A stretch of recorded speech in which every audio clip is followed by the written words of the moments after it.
to the At Home Author Podcast. Now, I have been seeing and hearing lately a lot of authors confused about illustration and picture books. So we're going to head into that today. First of all, you do not need to be an artist to become a picture book author. It's just not necessary. Although, we'll talk more about author illustrators later. But typically what I see when somebody has a picture book idea is they immediately dive into, but I don't do the art.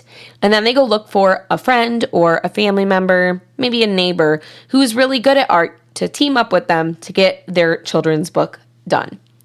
But what you actually need to do first is focus on learning the market and your writing. And then you need to decide which publishing route you want to go down. Because if you want to go the traditional publishing route, you don't ever find an illustrator. Your publisher will handle that part for you.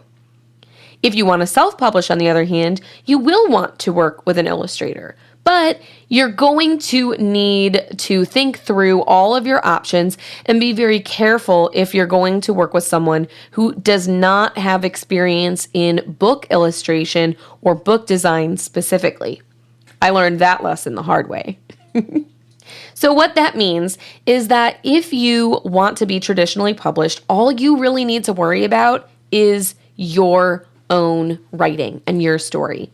If there's something in the book that you want the art to show that the text does not communicate, you'll want to use art notes, but only when absolutely necessary. If you want some examples, check out the At Home Author YouTube channel. Chelsea Tornetto has a great example of what art notes look like and how to incorporate them naturally in your story. And if you're going to self-publish, hiring an illustrator is one of the final things that you do, not one of the first.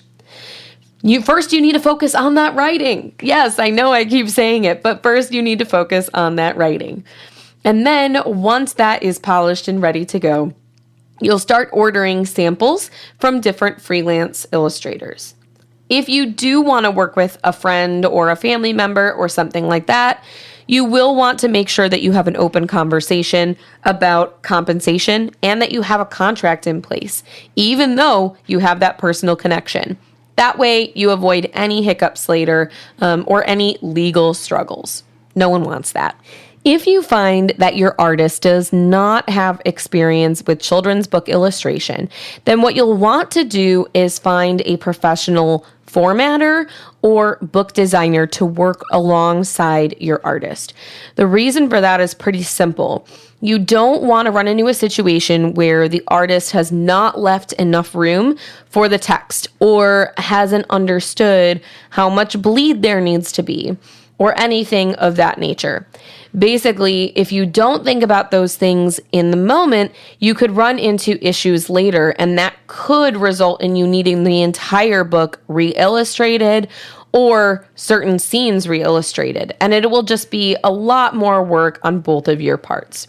The other factor to consider is if you do not have your writing super solid before illustrations, you might run into a situation where there's a big plot hole or something developmentally that is not strong.